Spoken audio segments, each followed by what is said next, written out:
Here are the biggest gaming leaks and news you've probably missed this week. The PS Blog's Game of the Year Awards for 2024 really spotlight a diverse array of gaming excellence. It's clear that Astro Bot has captured hearts, sweeping multiple categories, including Best Art Direction, Best Audio Design, Best Use of DualSense, and Best Accessibility Features. It speaks volumes about Team Asobi's dedication to creating an engaging and inclusive gaming experience. Other winners also highlight the breadth of what PlayStation games offer. Eve from Stellar Blade taking home Best New Character shows a strong connection with fans, while Silent Hill 2's win for Best Story reaffirms the power of narrative in video games. Black Myth, Wokong winning Best Graphical Showcase, and Final Fantasy VII Rebirth snagging Best Soundtrack reflect the high standards of production quality that fans expect and appreciate. Helldivers 2 emerging as the best multiplayer experience, and Fortnite continuing to dominate as the best ongoing game, showcase the varied social and competitive aspects that draw players together. Meanwhile, the best expansion going to Elden Ring, Shadow of the Erdtree, and the nod to The Last of Us Part 2 as the best re-release highlight how extensions and refinements to beloved games can reinvigorate interest and bring players back for more. It's also exciting to see innovative and immersive uses of technology, like Resident Evil 4 VR mode being named the best PSVR2 game, pushing what's possible in game design and how we experience stories and settings. Overall, the selection by PlayStation Blog not only celebrates the achievements of the past year, but also points towards future trends and developments in gaming. With the anticipation for Ghost of Yotei and the continuous push for innovation seen in these awards, the future of PlayStation gaming looks both bright and thrilling. What do you think of this year's winners?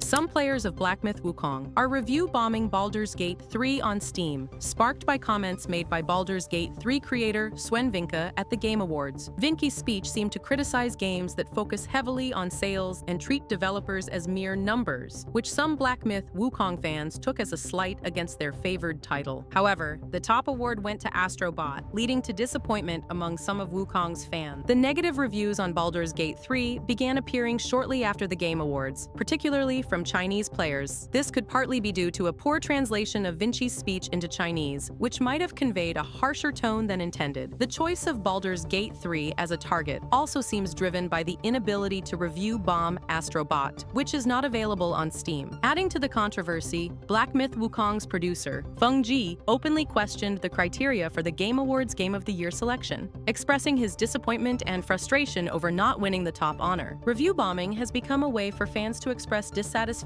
with various aspects of the gaming industry, as seen in other cases like the recent backlash against Dragon Age: The Veilguard. This practice reflects broader issues within the gaming community, where emotions and expectations can lead to significant reactions among players. What's your take on all this? Moving on to the next big story of the day. Sony is set to strengthen its partnership with Kadakawa Corporation by acquiring a significant number of shares next month in January 2025. This strategic move involves Sony purchasing 12,054,100 new shares of Kadakawa for about 50 billion yen, or roughly $319.45 million.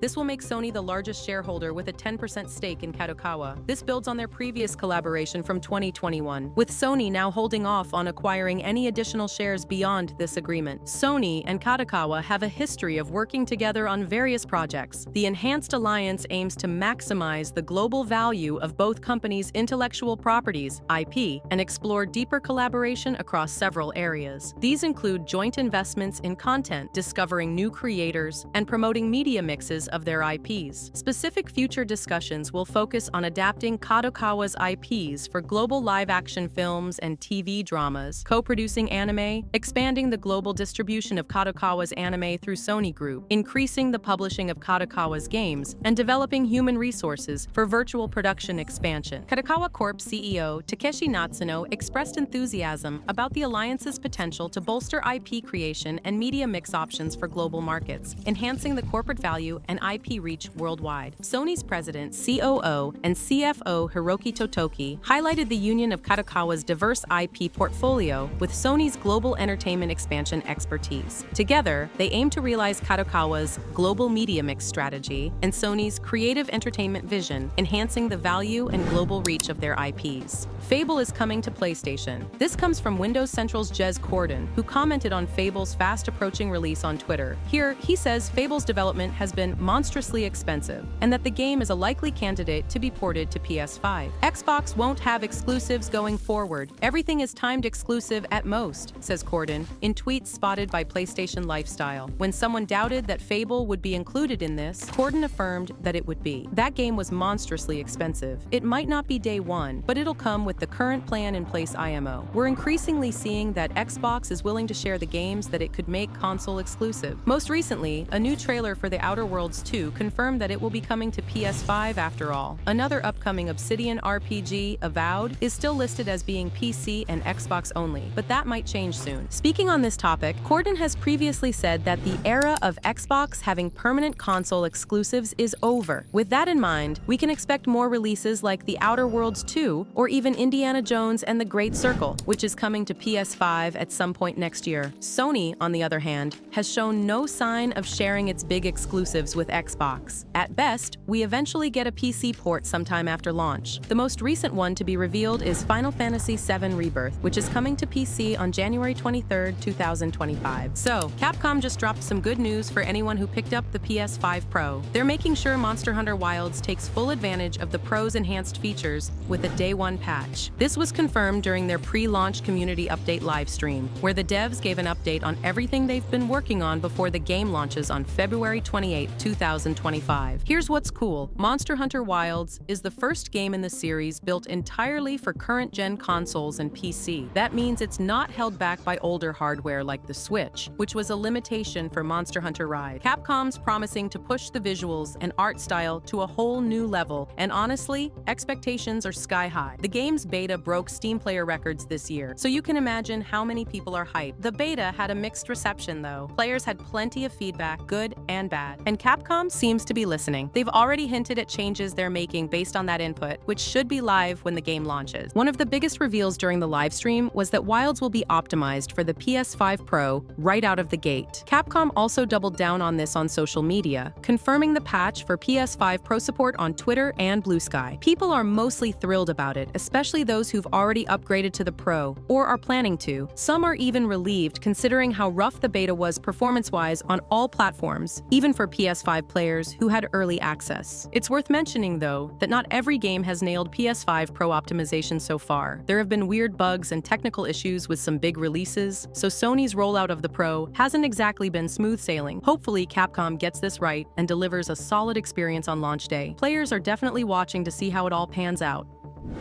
So, Ubisoft delayed AC Shadows, and honestly, I think it's because the marketing wasn't landing the way they wanted, and more importantly, because the developers were screaming at the execs, saying, "We need more time." And let's be real, the people who know best if they need more time are the developers. Shocker, right? If you're dealing with a $400 to $500 million game that absolutely has to be successful, and your devs are saying, "Just give us a few more months," maybe listen to them. To Ubisoft's credit, they actually did. Sure, it means an extra $20 to $35 million in costs just for a 3-month delay, but that's nothing compared to what it could cost them if the game flopped. And let me show you why that delay was worth it. The footage they showed last summer, it looked clunky. The parries weren't working right. The animations were janky. It just wasn't smooth. You'd see the protagonist, Yaz, trying to parry an enemy off to the side and getting hit anyway, or swinging at thin air like there's an invisible enemy. It wasn't looking great, let's be honest. But the new footage they dropped the other day, wow. It's a night and day difference. They completely reworked the parry animations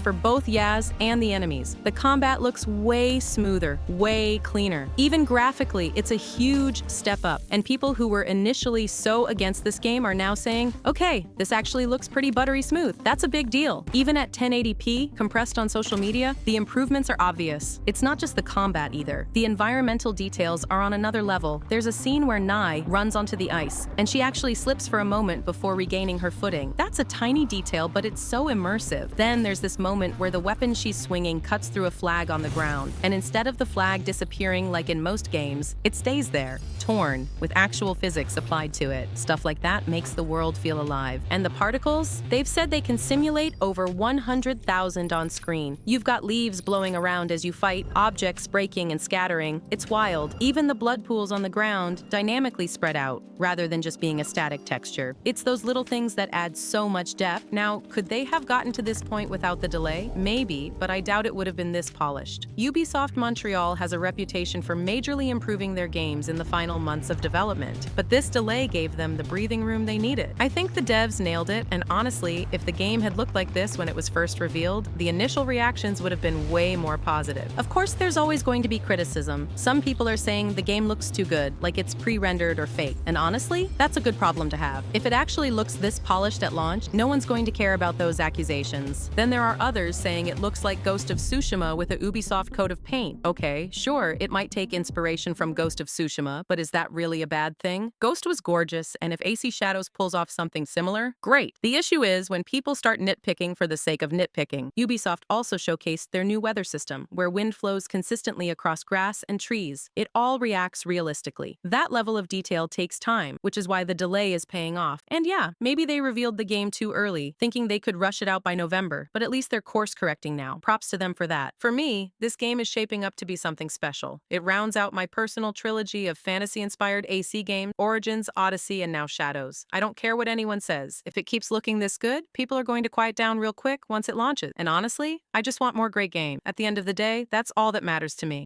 If you want to be ahead of all the gaming leaks and news, specifically PlayStation news, time for you to subscribe. And as always, a like on the video is very much appreciated.